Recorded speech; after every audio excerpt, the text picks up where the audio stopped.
আসসালামু আলাইকুম। গ্রাম বিনোদন পেজ থেকে সবাইকে স্বাগতম।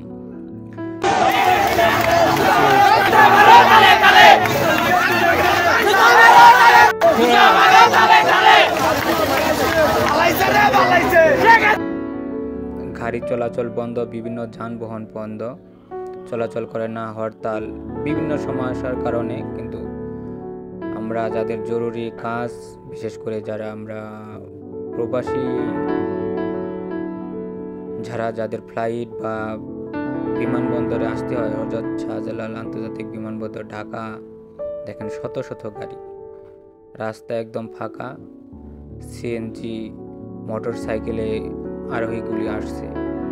তো ভোগান্তির কোথায় শেষ? প্রবাসীদের সব থেকে বড় সমস্যা হচ্ছে প্রবাসীদের, কারণ তাদের এয়ারপোর্টে আসতেই হবে, ফ্লাইট ধরতেই হবে, না হয় ফ্লাইট মিস হবে, নতুন করে টিকিট নিতে হবে। দেখেন এই যে এটি এয়ারপোর্টের প্রবেশ, এক সাইডের প্রবেশ পথ, দেখেন একদম মাথা থেকে একদম ফার্স্ট থেকে শুরু করে লাস্ট পর্যন্ত শত শত যাত্রী বা যাত্রীর সাথে যারা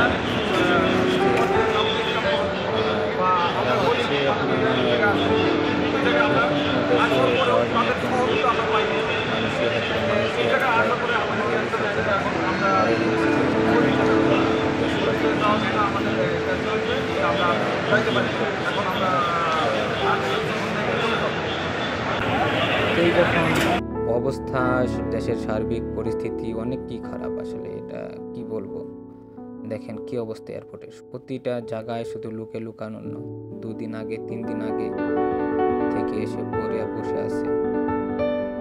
তো এটি হচ্ছে ভিতরের অংশ।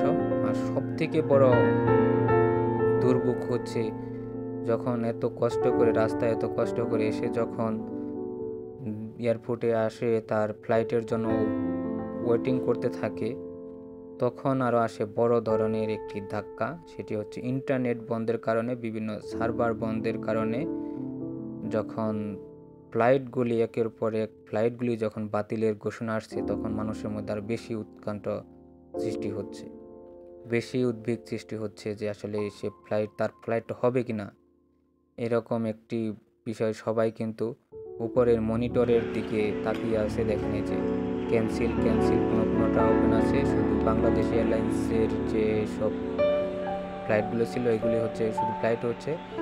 আর মধ্যপ্রাচ্য, মিডল ইস্টের যখন দুবাই, জেদ্দা, বাহরাইন, সৌদি, এগুলো সবগুলোই কিন্তু দেখেন, কখনো এরকম মানুষ থাকে না এয়ারপোর্টে। দেখেন এই যে ক্লান্তি হয়ে তারা ওই এয়ারপোর্টের ভিতর যে মসজিদের জায়গা আছে নামাজ পড়ার জন্য, সেখানে কিন্তু অক্লান্ত হয়ে জায়গা না পেয়ে পাবে সময় পার করে সেখানে শুয়ে আছে। তো সবাই ভালো থাকবেন, সুস্থ থাকবেন এবং প্রবাসী ভাইদের জন্য সবাই দোয়া করবেন।